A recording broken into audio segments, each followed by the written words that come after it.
You know those Sundays that start deceptively peaceful? Birds chirping, kettle boiling, the illusion of serenity floating in the air like a fart no one's owned up to. That was this Sunday. Blue skies, a mild breeze, and me, idiotically hopeful.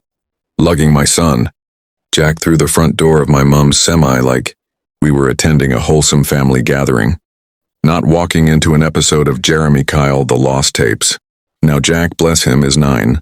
He's got the emotional resilience of a wet flannel and the coordination of a dizzy duckling on roller skates. He's sweet, polite, one of those kids who apologizes to furniture when he bumps into it. But apparently in this house, being gentle is grounds for punishment and/or public shaming. Because the moment he stepped in, breathing too loudly or existing incorrectly or whatever it was that offended the family's collective aura, I could feel it. That tension, that buzzing electricity in the air that says, someone's about to get emotionally mauled over lukewarm carbs. We walked into the living room. If you can call a room with 46 scatter cushions and a framed quote about Prosecco livingness, and immediately, I regretted everything. My sister Lucy was already sat there, air-kissing Mum and radiating that smug, middle child energy of someone who once won a Year 8 netball medal and never emotionally moved on. My stepfather, Keith, more on him later, trust me, was nursing a pint of something suspiciously golden and foamy. It was 12:15, of course it was. I offered a tight smile, the kind British women specialize in. The "I'm fine, thank you" expression you wear while internally screaming. Jack mumbled a shy hello and tried to sit down quietly, like he was infiltrating enemy lines. Which in fairness he sort of was. And then came the food. If you can call it that. A sad little spread on the dining table like someone had lost a bet at. Menace cold sausage rolls, a couscous salad that looked like it had been sneezed on, and a homemade quiche so dry it could have doubled as a coaster. The squash was lukewarm. Of course it was. Because if there's one thing this family refuses to do, it's refrigerate beverages or confront their emotional dysfunction directly. So there we were. The whole family pretending to be normal people too. Chewing through dry pastry and unresolved trauma, while Jack tried to pour himself a glass of orange juice like a civilized human child, and me, I watched him with that parental sixth sense. That "oh God, please don't mess this up" awareness. The same feeling you get when your child's about to sneeze in a stranger's face on public transport. He was so careful. So heartbreakingly careful. But of course it happened. The glass slipped. Gravity did its thing. And the juice, like all my hope for the day, went crashing to the floor. And that was when things truly went to hell. Before I spill more piping British drama, what would you have done? Was I right to post the footage? Or am I just emotionally unhinged with decent Wi-Fi? Drop your thoughts. And if you're new, hit subscribe. I ruin lives on this channel daily. Now Jack, poor lad, was doing that thing kids do when they're trying to be extra careful, which of course guarantees they'll cock it up. His tiny hands were shaking like a pensioner trying to unlock their online banking. The orange juice was in one of those heavy glass jugs Mom only brings out for occasions, which is code for days when we pretend we're better than we actually are. And as soon as he picked it up, I just knew he might as well have been defusing a bomb. The way I was watching him from across the room, silently praying to the gods of middle-class peacekeeping. Please don't drop it. Please don't drop it. Please don't give them a reason. But the universe, as usual, said, no thanks, I'm bored. Let's spice things up. The glass slipped. Because of course it did. Hit the tiled floor with a sound so loud and dramatic. I briefly wondered if someone had been shot. Orange juice everywhere. Shards of glass glittering across the laminate like festive depression confetti. Jack froze. Everyone else gasped like we were in a period. Drama, and someone had dropped the family pearls, and then, whack! Lucy, my sister, my flesh and blood, delivered a full, open-palmed slap to the back of my 9-year-old son's head, like she was checking if the telly had sound. No warning, no words. Just full-on BBC domestic. Honestly, if there'd been a camera crew, she could have won a BAFTA. It wasn't even the slap that shocked me. It was the casualness of it. Like it was normal. Like this was standard protocol for clumsy children in her world. No dramatic build-up. No shouting. Just a smooth, practiced swing like she'd done this before and perfected her form. Jack flinched, obviously. His eyes welled up instantly, his little bottom lip trembling like a broken Wi-Fi connection. And me? I just froze. You know when something awful happens and your brain just quietly exits the chat for a moment? That was me, gone. Absolutely spiritually buffering. I looked around the room expecting someone, anyone, to react. To say, Lucy, what the hell? Or, you can't hit someone else's child, you absolute trolley. But no. Nothing. Nada. Not a single raised eyebrow. Just an awkward clearing of throats and someone, I think Aunt Janet? Muttering, well, he was being a bit clumsy. Clumsy. As if Jack had marched in, declared war on crockery, and launched a full-scale assault on the family's breakfast buffet. I turned to Lucy. She had the audacity to look smug. Not apologetic. Not flustered smug like she'd done us all a public service. Like Jack should thank her for realigning his chakras with a backhand. And that's when something deep inside me started to stir. You know the feeling. That primal, slightly deranged protective energy that only appears when someone messes with your child or tries to skip the queue at Greg's. But I didn't explode. Not yet, oh no. I stored it, banked it, like a squirrel hoarding rage instead of acorns. Because this wasn't just about a broken glass or a quick slap. This was about years of being treated like the family charity case, the emotional punching bag. The one with daddy issues and a kid who apparently deserves slaps instead of squash. And don't worry, it gets worse. Because the slap? That was just the starter. The real emotional abuse was still to come. So there I was, standing in a puddle of orange juice and emotional paralysis, blinking like someone had just unplugged my soul from the mains. The kind of blink where your body's upright, but your spirit's halfway, down the M6 in a hoodie, chain smoking and muttering. What the actual hell just happened? I couldn't move. Couldn't speak. Could barely breathe, if I'm honest. My brain had just witnessed my child being smacked by my own sister, and the room's response was mild concern and a return to egg mayonnaise sandwiches. It felt like I was having a stroke, internally, spiritually, in high definition. Mum gasped naturally. She clutched her pearls like she'd just watched EastEnders and someone had come back from the dead. For context, the pearls were from Matalan and the drama was from her. Her version of shock is a wide-eyed stare, followed by aggressively sipping. Lambrini through a paper straw. She didn't say anything useful. Of course, just stood there like she was waiting for a priest to show up and absolve the family of its collective sins. And then Keith, my darling stepfather, the man, the myth, the passive-aggressive legend. Picture a knockoff version of Ricky, Gervais with the charm, surgically removed and replaced with discount lager. He leaned back in his chair, took a sip of whatever beer he's been drinking since the Thatcher years, and delivered his line, his moment, his crowning turd of a comment.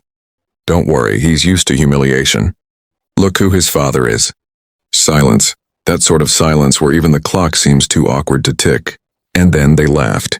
Not all of them, no, but enough. A polite ripple of family-friendly giggling, like someone had just cracked a cheeky joke on a Loose Women rerun.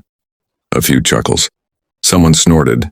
Someone else said, "Oh, Keith," in that indulgent tone people reserve for men who peaked in 1984. And me? Oh, I died. Just a little. Right there. Dead inside but still standing. Because women have been doing that since time began. I stared at Keith, waiting for him to apologize or at least choke on a cocktail sausage. Nothing. The man looked pleased, like he'd just won gold in the passive-aggressive Olympics. And no one called him out. I wanted to scream, to flip the table, to pelt someone with their own sad quiche, but all I could do was mutter something like, "Right, well that was unnecessary," in the tone of someone filing a complaint with the universe's HR department. Which is, let's be honest, about as effective as arguing with a pigeon. Jack was still standing there, bless him, frozen in the awkward silence that followed, trying not to cry. That's the worst part, isn't it? Watching your child try not to cry. Like he knew it'd only make it worse. Like he'd already learnt that in this family, feelings are best swallowed and washed down with tepid Robinsons. And the rest of them? Cracked on, just carried on eating. Like a child hadn't just been hit. Like a grown man hadn't just taken a jab at a 9-year-old's parentage. Like I wasn't stood there visibly vibrating with suppressed rage. Lucy passed the sausage rolls. Mum offered more squash like it was some sort of peace treaty. And Keith? He belched. Honestly, it felt like being in a live-action adaptation of a Daily Mail comment section. I wasn't just angry. I was embarrassed, mortified, powerless. You spend your life trying to raise a kind, gentle human, only to bring him into the lion's den where people laugh when he bleeds. And I'm meant to just get over it, eat a sausage roll and shut up? Yet no, that was the moment something in me snapped. Quietly, coldly, like when you hear a hairline cracking glass and know the whole thing's about to shatter. But first I had to get Jack out of there, before the next round of family bonding involved emotional whiplash and a side of shame. He said it with that smug, self-satisfied smirk that only men called Keith can muster. That tight-lipped, I think I'm hilarious, but mostly I'm just an arse sort of expression, like he was about to drop the kind of punchline that gets stitched onto a novelty mug at B&M Bargains. Don't worry, he's used to humiliation. Look who her father is. He even chuckled afterwards like he thought he'd just invented sarcasm, like he was the first man to weaponize a child's paternity for cheap entertainment at a buffet lunch. And the worst part? They laughed. Not just Keith, that much I expected. He'd laugh if the house burnt down, so long as it wasn't his car in the driveway. But Lucy, Mom, Aunt Janet, who once cried at a DFS advert because the sofa looked lonely, they all let out that awful middle-class giggle. You know the one, thin, performative, somewhere between forced amusement and repressed trauma. It wasn't even full-on laughter. It was worse. It was that, oh, Keith, you're awful, laugh women do when they've spent decades learning not to confront the men in their lives because it's easier to just pretend they're funny. I felt my whole body go cold, because what Keith said wasn't just cruel. It was calculated, like he'd been saving it, like he'd been waiting for a moment to whip it out and slap me across the face with it, using my child as the punchline. And look, I'm under no illusions about Jack's dad. He's not exactly winning Father of the Year, or Decade, or frankly showing up at all. But there's a world of difference between quietly grieving your son's absentee father and watching a room full of your own family laugh about it over sausage rolls and Tesco trifle. I didn't even respond at first. I just stared at Keith like I was trying to set him on fire with the power of my rage. Spoiler, didn't work. Shame, really. Would have saved a lot of time. I turned to Mum, thinking surely she'd say something. She blinked, took a sip of her Echo Falls, shrugged. It was just a joke, love. Don't take everything so personally. Right, because jokes about fatherless children are peak comedy now. What next, a knock-knock about child support? And then Lucy chimed in, because of course she did, with that smug older sister tone that makes you want to hurl a trifle directly into someone's face. You're being a bit sensitive. It's not that deep. Oh, not that deep? Tell that to Jack, who was now sitting on the floor quietly, picking shards of glass out of his hands, like he was at some sort of trauma-themed escape room. I wanted to scream, but instead I smiled. That tight, terrifying smile British women do when they're 5 seconds away from setting the entire room on fire but don't want to cause a scene. Because God forbid I ruin the mood. God forbid I act like my son matters more than Keith's stand-up career from hell. I felt the tears threatening to rise and I swallowed them like poison. I wasn't going to cry. Not here, not in front of them. They didn't deserve the satisfaction. They didn't get to see me break. But something shifted in me. That quiet little voice, and the one I've ignored for years, the one that says this isn't love, this is survival with biscuits, was got louder. Because this wasn't just a bad joke. It wasn't a slip of the tongue. It was a reminder that in this family, cruelty gets served with quiche and passed off as banter, and I was done pretending that's normal. Jack's face was crumpled like a Year 9 English essay, full of hope once, now soggy and unreadable. His lip was wobbling. His hands were shaking. One tiny cut on his thumb had started to bleed, not enough for panic, but just enough to twist the knife in my chest. And in that moment, somewhere between the shattered glass, Lucy's smug face, and Aunt Janet refilling her Pinot like this was a bloody cabaret, something snapped in me. It wasn't dramatic. It wasn't cinematic. It was quiet, like a fuse blowing in the back of a cupboard. A little click behind the eyes that whispered, "Right, that's enough now." I crouched down to help Jack gently, so gently, wiping his hand with a paper napkin that smelled faintly of prawn cocktail crisps and disappointment. He wouldn't look at me.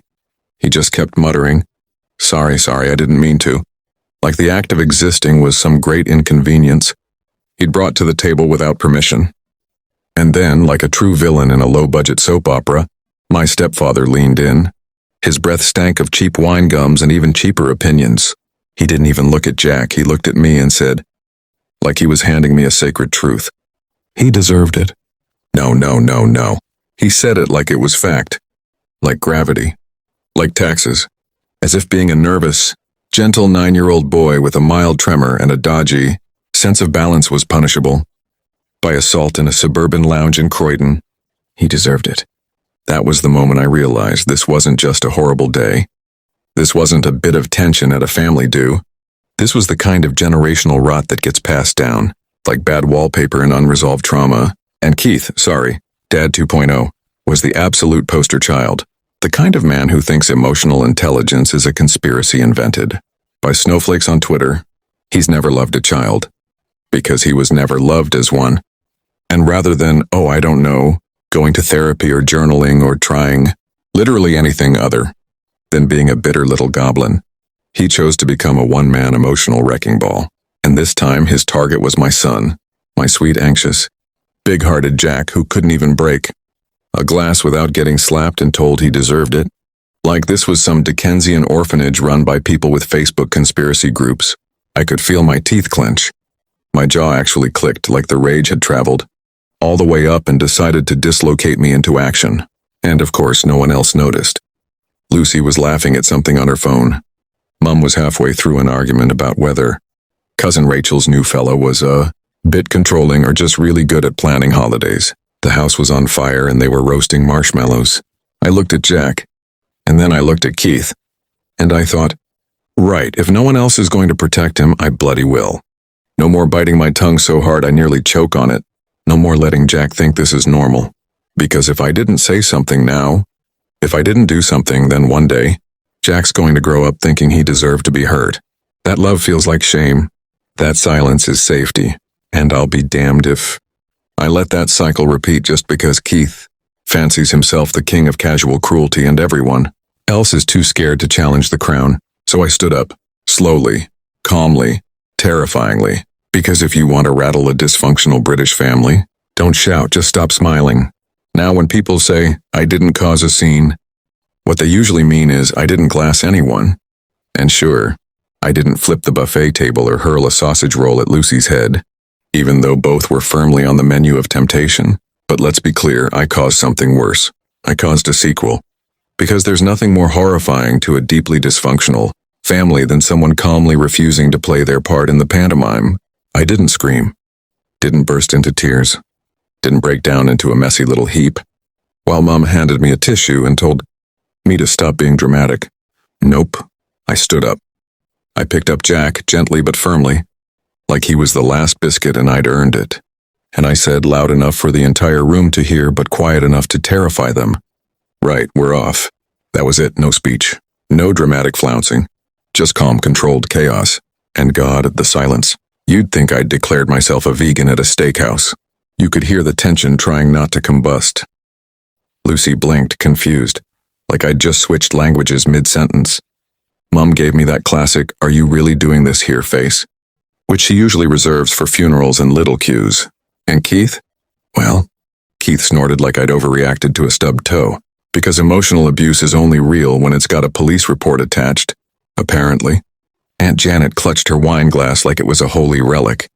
And someone, I think it was Cousin Paul, muttered, bit much that. Oh bless. Bit much for who, darling?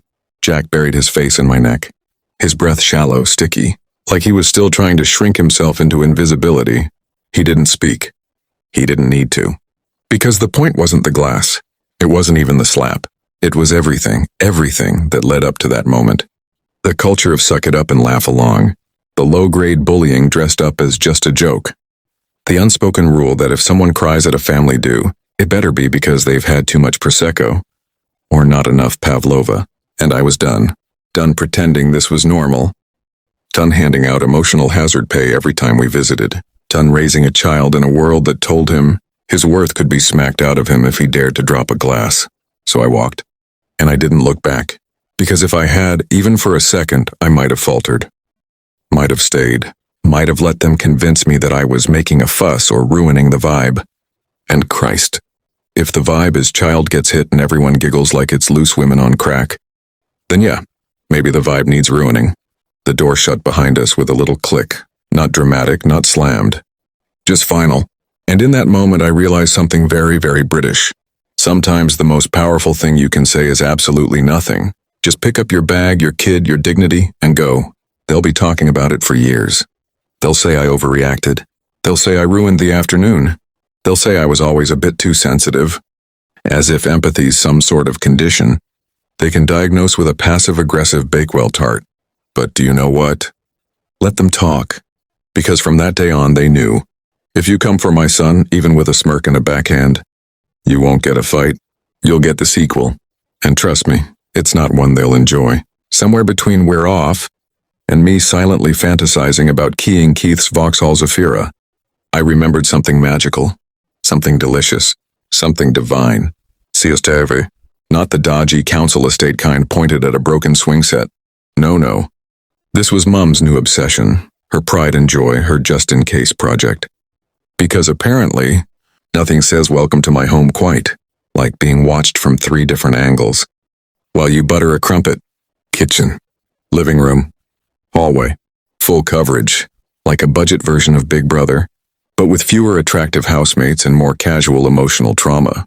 I remembered it as we sat in the Uber, Jack sniffling beside me staring out the window like I was in a low-budget BBC drama about a woman one passive-aggressive comment away from full-blown villain origin story, and suddenly a smile, like actual serotonin, which frankly felt suspicious, because every slap, every smirk, every spite-laced whisper, it was all on tape, in full HD, with sound, high-definition karma loading. I could have laughed. Didn't, because we were still in the Uber and the driver already looked like he regretted picking us up. But in my head, I was cackling like a Disney villain with receipts. Let me paint you the picture. Mum, bless her middle-class heart, got the cameras installed after Janet swore someone was nicking the hobnobs. She had this whole speech about modern safety and peace of mind, as if a burglar was going to break in and nick her teapot collection from Argos. It's not about trust. Darling, it's about security, she'd said, proudly adjusting the little camera over the microwave, like she was mission control. Oh, the irony. All that tech, all that faff, and the things she actually caught on film. Her golden child smacking a 10-year-old like she was swatting a fly. Her husband whispering poison like he was auditioning for a role as slimy stepfather number 2 in some grim ITV crime doc. And her own gleeful laughing, backing vocals in a symphony of generational dysfunction. Honestly, I should have sent her a thank you card, because it wasn't just about what happened, and it was about proof. Unshakable, undeniable, multi-angled proof. No, he said, she said. No, you're being dramatic. Just raw, unfiltered footage of the moment this family finally went full Shakespearean meltdown. And here's the best bit, and she forgot. Yep, Mum forgot the cameras were on. She got so caught up in the chaos, the slap, the awkward silence, the you ruined the evening vibe. She completely blanked on the fact that she was essentially running a live recording studio for emotional damage, which means somewhere on a little hard drive in Mum's hallway cupboard, probably wedged between her passport and 27 empty paracetamol boxes, sits my alibi. And I can't lie, the pettiness surged through me like a Greg's sausage roll at 8 a.m. I didn't even know what I'd do with it yet. Send a copy to Lucy? Play it at Christmas dinner like it's the Queen's speech? Set it to dramatic music and upload it to TikTok? Oh, the options. But in that moment, as the streetlights blurred past the car window, and Jack's head finally slumped against my shoulder, warm and exhausted, I didn't feel rage anymore. Just quiet satisfaction, because they always say the truth will out, don't they? Well, this one was in 1080p. Now let's be clear. I wasn't planning a full-blown PR campaign. This wasn't some long-game revenge arc where I sit in a swivel chair stroking a cat, plotting ruination. No, it was far messier than that. It started as a sod-it moment, 2 a.m. on the sofa, wrapped in a blanket that smelled like old pot noodles and emotional burnout. Jack was asleep. My phone was fully charged. And there it was, the footage, like some biblical artifact. Only instead of burning bushes, it had passive-aggressive giggling and a grown man insulting a child. I clipped it. Just under a minute. Slap, cry, whisper, laugh track. A chef's kiss of dysfunction. No names, no faces. Just the scene. Like an emotional crime drama filmed on an Aldi budget. And I posted it to a parenting group first. One of those where Linda from Kent posts about how her toddler ate a crayon and now thinks he's Picasso. The sort of group where someone once asked if chicken nuggets counted as a vegetable because they were shaped like dinosaurs. Caption: simple, classic, neutral. What would you do in this situation? That's it. Not "this is my family, please validate my rage." Not "here's my stepdad being an emotionally bankrupt cretin." Just a question, open-ended, innocent. Like I hadn't just launched a digital Molotov into the trenches of Mumsnet. Within 10 minutes, the comments started rolling in. I'd call social services.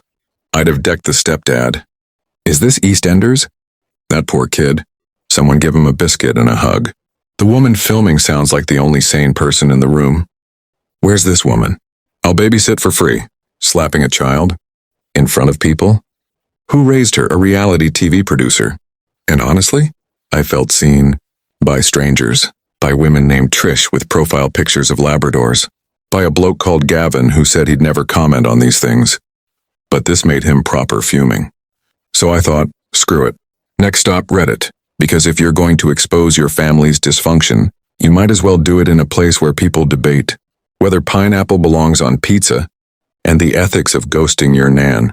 I posted it under Am I the Arsehole, naturally, because if there was ever a time to find out whether I'd crossed the line from concerned mum to unhinged saboteur, it was now. The internet lost its mind. Thousands of comments, people writing essay length analysis like it was their dissertation on how to spot a toxic household in 56 seconds. Some offered emotional support. Some offered legal advice. One woman said she'd adopt Jack immediately and feed him fish fingers for life. And then came TikTok. Oh, TikTok, where the unfiltered chaos of humanity lives in 60-second loops.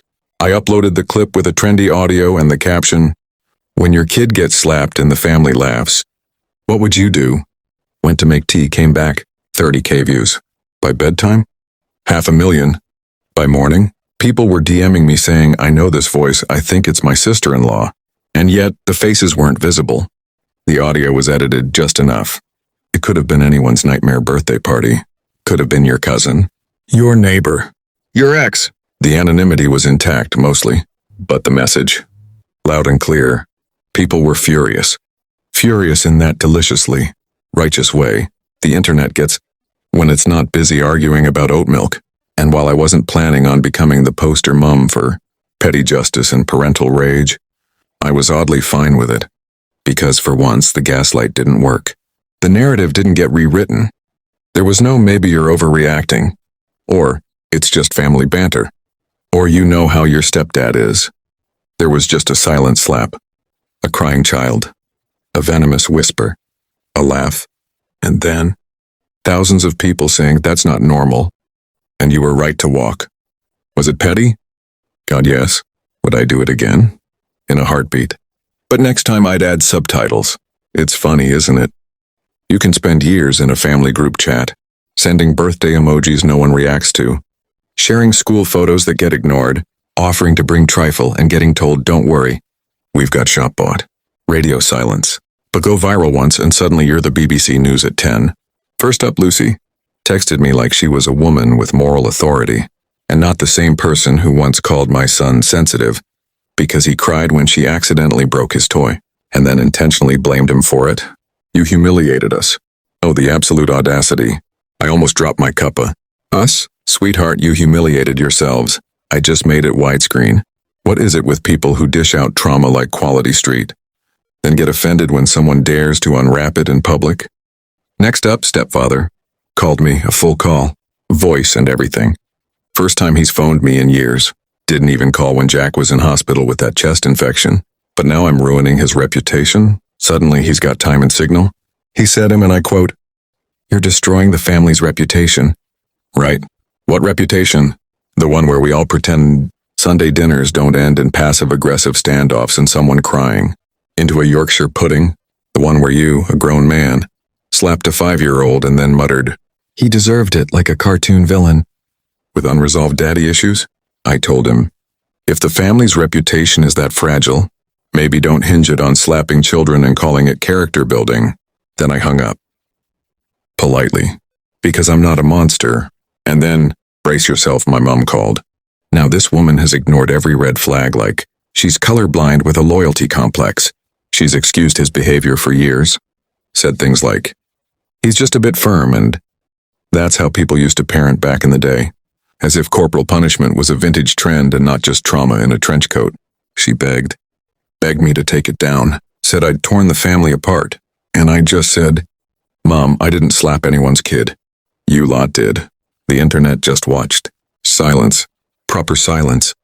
Not the kind where someone's still breathing through their nose, like they're about to say something smug. The kind of silence you get when someone finally realizes the curtain's been pulled back and the wizard's just a sad man in a Tesco fleece. She tried to guilt trip me. Said people at her church had seen it. Said it was all over Facebook. Which, to be fair, was the goal. And I get it. It's embarrassing when your domestic disaster goes viral, when your moral compass gets outed as a spin cycle. But maybe, don't behave like a bin fire and then be shocked when someone chucks it on YouTube. They weren't sorry for Jack. Weren't even sorry for what happened. They were just sorry it was public. Because the golden rule in British families isn't, don't be awful. It's be awful quietly. So here we are, the emotional equivalent of a smoldering crash site. But I've swept up the debris, put on lipstick and dared the universe to try me again. Jack's safe. He's with a therapist who actually listens and doesn't think. He's being dramatic when he says he doesn't want to be around people who slap him like he's a Sky remote. She's got that calm, cardigan-wearing energy that screams, I drink herbal tea and will absolutely unpick your trauma in under an hour. He told her he doesn't like going to Nan's anymore. Said it felt cold, and I nearly cried because he didn't say mean or scary or bad. He said cold, which is how kids describe emotional neglect before they've learned it has a name. Meanwhile, I'm learning how to trust my rage, which sounds like something you'd see cross-stitched on a cushion in a feminist gift shop. But honestly, it's revolutionary. Turns out all those moments I thought I was overreacting. Yeah, no, that was my gut saying, get your son out of this toxic casserole before someone chucks in another slap. And I'm finally listening. The family, permanently muted, blocked, archived, might as well be dead to me, and frankly, I think they'd prefer that. Because at least corpses don't post CCTV footage to TikTok. No more roast dinners where we pretend gravy fixes emotional wounds. No more smiling through clenched teeth while someone calls Jack soft because he cries when people shout. No more Christmases that feel like a hostage situation in paper hats. And, Mom? She sends the occasional passive-aggressive thinking of you both text, followed by a gif of a candle and zero accountability, which is just classic. If guilt tripping were an Olympic sport, she'd have gold medals and a sponsorship deal with Guilt.com. But I don't reply. Because here's the thing, silence is a boundary now, not a punishment, not a Cold War. Just peace. And karma? Oh, she didn't knock. She smashed the door in, set up a tripod, slapped on a ring light and said, Babe, let's go live. Honestly, I didn't need revenge. I just needed clarity. And a therapist. And a working understanding of TikTok trends. And Jack's playing with his dinosaurs as I speak, narrating battles like they're Shakespeare. He's safe. He's laughing. And not once today has he asked if we're seeing Nan. So yeah, family dinners are canceled. Indefinitely. And I've never felt lighter.